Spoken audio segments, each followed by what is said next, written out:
What's the deal, y'all? This your man King Eric, the Media Assassin, coming at y'all with another video. Be sure to subscribe and the like button for me. So I want to talk about this here, and I want to ask you guys this question. Do you guys think that Tupac inspired Snoop Dogg's Doggystyle album, or do you guys think it's a coincidence?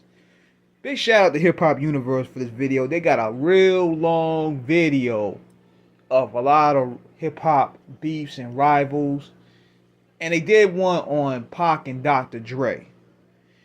And I looked at about 20 minutes of it, and it brought some interesting dialogue that I didn't even know. Now, on the video, it said that the Dog Pound, they claimed the Dog Pound, had copies of Tupac's album, which was called Doggystyle at the time. Now, keep in mind, around this time period, you had singles that Tupac was coming out with I Gotta Get Yours, You Gotta Get Mine. And then he used the slogan, mind on my money, money on my mind. Ironically enough, some of those same lines from that song ended up on Gin and Juice.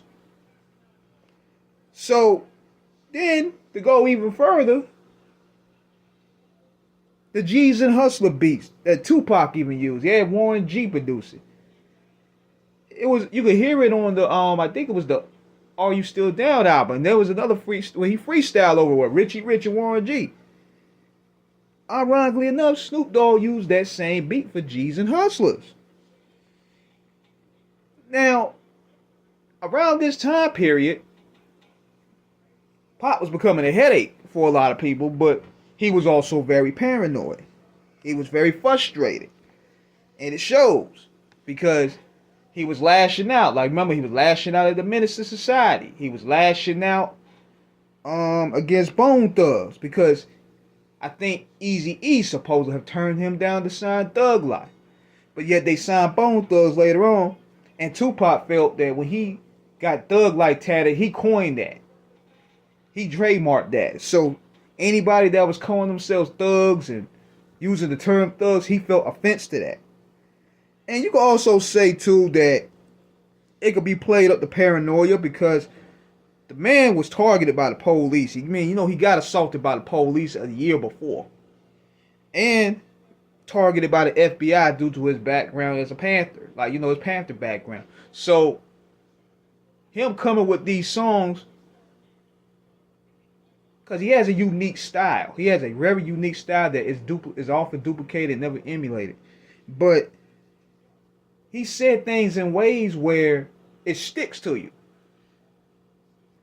And, Snoop Dogg and Dre, I'm thinking it could have been a coincidence. I'm not saying that they jacked Tupac, but it was coincidental. It was coincidental that some of them lines were on that song. And afterwards, they started trying to make it right. Like, they had the Dog Pound on the Poetic Justice soundtrack. Tupac was on the Above the Rim soundtrack. They tried to make it right a little bit, but you can kind of tell that there was probably a little friction there at first.